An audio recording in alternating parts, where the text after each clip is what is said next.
Yo, what's up guys? So today we're playing Xayah. Why did I pick Xayah this game? Simple. I like to keep it simple when I think about my champion pick. So for example, I'll only consider two questions when I pick my champion, right? Keep it nice and simple. One, which champion is best for lane? And two, which champion is best for the enemy team comp? Against the enemy team comp rather. And I try to find a balance between these two questions, right? So here I had a Zac picked early in the draft. So in lane, I want a champion that can follow up on Zac's engage and fight with him, right? Xayah's perfect for that because she can follow up on engage with her Q and E. So I was looking to pick a champion that can skirmish in lane. So I was thinking either Kaisa or Xayah. The enemy team picked Kaisa this game, so I took the Xayah instead, right? Also, the enemy team comp is playing like four diving champions that are relatively short range and want to go forward, right? Mordekaiser, Kaisa, Alistar, all these champions want to go forward and into you, and Xayah excels at kiting back. Her kit does really well at kiting back, right? So which is why I think Xayah is really good for this draft. Okay, and now we're playing Xayah vs Kaisa. It's a classic matchup that I've played so many times. Kaisa wins all in a level 1 with her passive and Q, so you don't want to look for all into level 1. Kaisa does also win short trades with auto Q, so you want to ideally space her with your Q and just try and poke her out with Q. Once you hit level 3 on Xayah is when you can start fighting Kaisa, because your 3 spells are stronger than her 3 spells at level 3. But at levels 1 and 2, Kaisa has the advantage, so just play carefully. Namely mine. That's why And here I'm going to try and go for a level 1 ward here, because I'm playing a lane that like wants to skirmish in lane and fight early. So I know that's going to be volatile, right? And when you're playing a lane that you're going to fight in early in the first 3 waves, make sure to drop a level 1 ward, because you want to avoid getting level 2 or level 3 gank. So here, Kaisa uses her Q on me, so I auto Q her in return. And make sure to like keep hitting the wave so you can get push. It's really important that you try and get level 2 first in lanes like this, because level 2 is a massive power spike for both Alistar and Zac, right?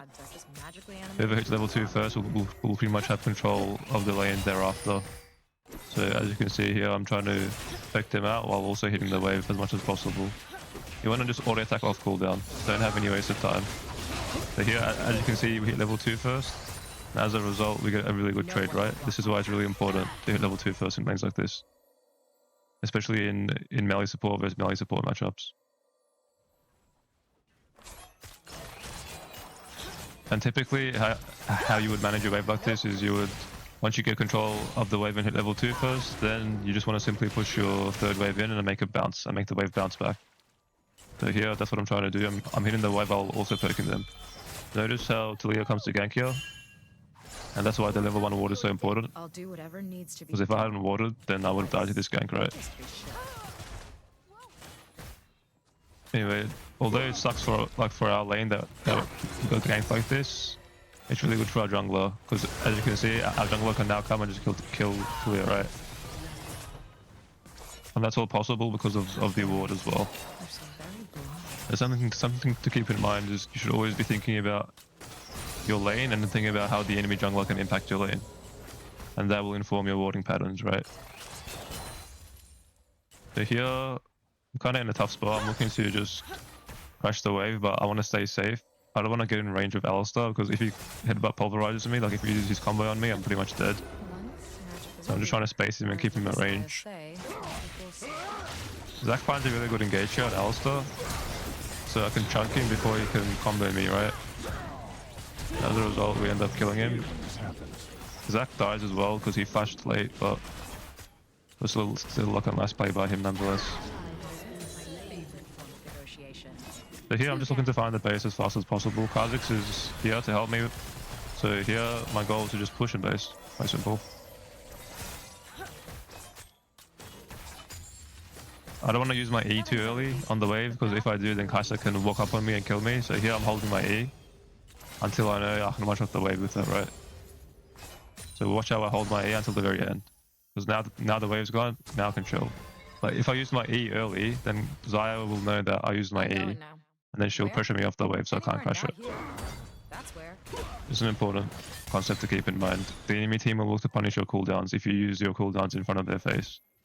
Just keep that in mind. Yeah, my base gets stopped by Alistar, but honestly it's fine. As a result, I'm like, okay, I should stay now because I don't want to miss this wave. I'm picking assistance from my team. And I know here that if Alistar tries to dive me solo, I'll just outplay him, right? I'll make sure to tank his headbutt, so he starts like tanking the turret, and then I flash afterwards. You want to flash late there because you want him to damage you, so he starts tanking the turret and then flash afterwards. Anyways, now I just push a base. Nice free kill. Okay, now a base, and I buy Berserker Greaves. I pretty much always rush Berserker Greaves when I play Xayah vs Kaisa. That's a weakness. Because Xayah vs Kaisa often has a melee support matchup as well, and having tier 2 boots to be able to space the Kaisa and also space the tank support is really useful in my opinion. I think, for example, having tier 2 boots versus Alistar is really important because it helps you to space his combo. It makes it really hard to combo you. Yeah, we go for an all-in. I actually make quite a big mistake here. I end up using my E, my first E, before my Zac engages, which ends up getting my Zac killed because I don't have enough damage to finish Alistar off. Something to keep in mind is you want to hold your spells for your support so you guys can win 2v2.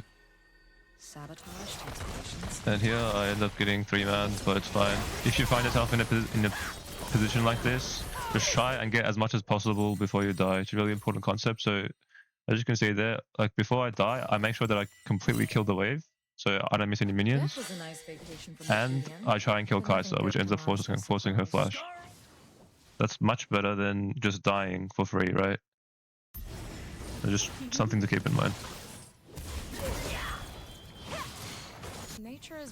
Now once you reach this point in the game as Xayah vs Kaisa, you're pretty much chilling. The hard part of the lane is over, and you do outscale Kaisa. As you can see now, you can pretty much just get push on every wave because you have a lot of points into E, and your passive does a lot of damage now. Just try to poke Kaisa down as you push as well. So I'm trying to hit my Qs onto her. He doesn't get engaged on by Alistar, so I just ult it so I can bait the Alistar in. So we're trying to set up a dive here.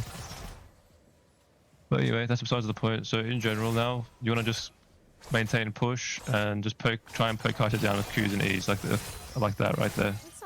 Just poke her down with Q and E. When your E's on cooldown, just make sure to play safe until it's back up. And just rinse and repeat, right? As you can see, pushing QE on Kaisa there, and just slowly whittle her down.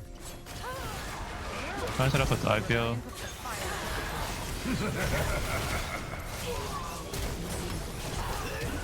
Make sure to stay out of turret range here. So as you can see, what I do here is we go for the dive, but I'm auto attacking Kaisa behind the turret, right? Like I'm standing behind the turret, so I can avoid thinking the turret as I'm diving her. Anyways, we take the plate and we base. Then we come back out onto the map. Party's just parking bot side, so we're gonna look for engage here. Yep. Root Alistar. Keep going forward. Yep, a nice quick free kill once again. Easy peasy.